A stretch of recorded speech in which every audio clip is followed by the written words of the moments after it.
الرحیم۔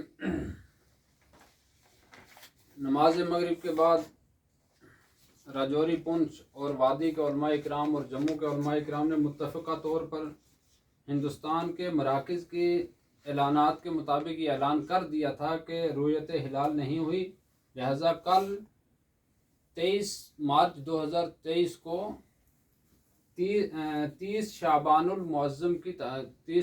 المعظم ہوگی۔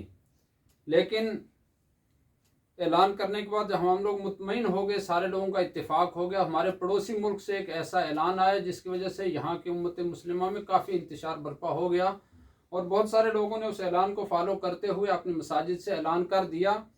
تو چونکہ اس وقت رات کے 12 ساڑھے 12 بج رہے ہیں اور ہمیں چاروں طرف سے فون آ رہے ہیں، سارے فون پر یکے بعد دیگرے جواب دینا مشکل تھا، اس لیے علماء کرام نے اتفاق کیا کہ ہم ایک جگہ بیٹھ کے کوئی حتمی فیصلہ لیتے ہیں، اس فیصلے کے مطابق تاکہ ہم تحریری شکل میں اس کا اعلان کر دیں، اور اب امت مسلمہ کی اس مشکل وقت میں، انتشار کے وقت میں، تاکہ بہتر رہنمائی کی جا سکے۔ تو جس اعلان پر ضرور اتفاق ہوا وہ اعلان میں پڑھ کر سناتا ہوں۔ اس سے پہلے میں الحمدللہ یہ علماء کرام ہیں، حضرت مولانا فاروق حسین یہ جامع مسجد ریلوے کے امام ہیں، ان کی صدارت میں آج کا اجلاس منعقد ہوا۔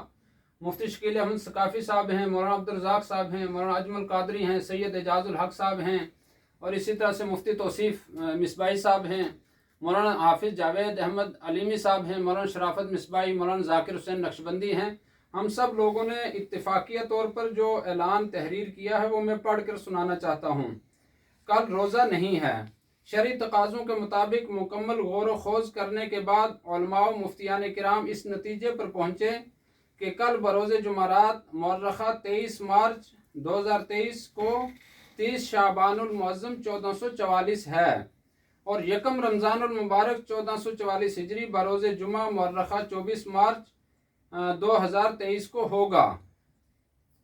نوٹ: جن حضرات نے کل مورخہ 23 مارچ 2023 بروز جمعرات یکم رمضان المبارک کا اعلان کیا، انہوں نے احادیث مبارکہ کے خلاف کیا ہے۔ ان کے لیے حکم یہ ہے کہ وہ توبہ و رجوع کریں۔ اللہ تعالی ہمیں شریعت مصطفیٰ کی پاسداری کرنی اور اس کے اعلیٰ کے لیے کام کرنے کی توفیق و ہمت عطا فرمائے۔ وآخر دعوانا الحمدللہ رب العالمین۔